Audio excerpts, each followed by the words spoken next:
What if I told you one of the best stories about belief, trauma, and first love involves a ghost that steals your testicles?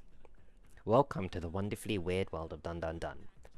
On the surface, it's a chaotic mashup of supernatural horror and sci-fi action, but if you look deeper, it's a surprisingly heartfelt exploration of what it means to be a lonely, weird, and vulnerable human being trying to connect. Today, we're not just talking about its crazy plot, we're going to unpack its big ideas, its incredible art, and why this story hits so much harder than you might expect.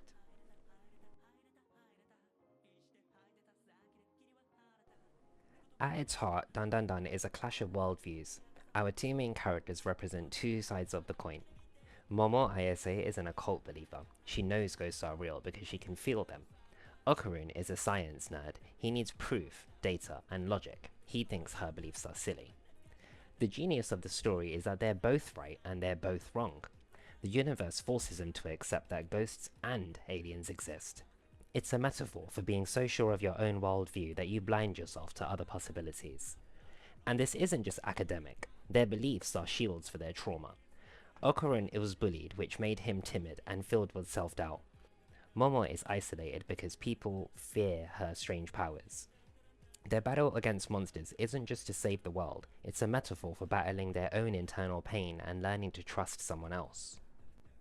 But the themes aren't just in the writing. The art style itself is a masterclass in visual storytelling. The artist Yukinobu Tatsu uses every tool in his toolbox to make you feel the chaos of the world. It's all about the whiplash. The art style changes on a dime. 1 second the characters are drawn as cute, simple chippies for a joke. The next is a double-page spread of terrifying body horror. This whiplash mirrors the character's own whiplash. One moment they're teenagers flirting. The next, they're running for their lives from an interdimensional wham. It keeps you off balance, just like them. The second part is body horror equals emotional horror. When Okarun uses his powers, it looks painful.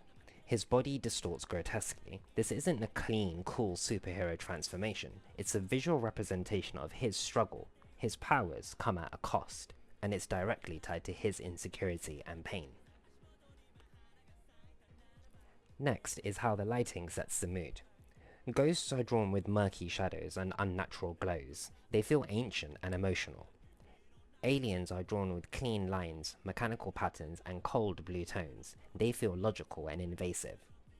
Human moments are bathed in warm, soft light. The lines are gentler. This visual contrast tells us where the true warmth of the story lies, not in the fights, but in the connections. And then this brings us on to our biggest surprise of all. Underneath all the insanity, Dandadan is an incredibly sincere and awkward love story. The relationship between Momo and Okarun isn't just a subplot, it's the emotional engine of the entire series. Their journey to trust each other with their secrets and their scars is the real point. The title itself, Dandadan, comes from a silly ritual where you whisper it to ward off spirits. It's a perfect symbol for the whole story. Sometimes, the things that protect us and connect us don't have to make logical sense. They just have to be sincere. A silly chant can ward off a ghost, and an awkward found family relationship between a science nerd and a psychic exorcist can help them heal from their trauma.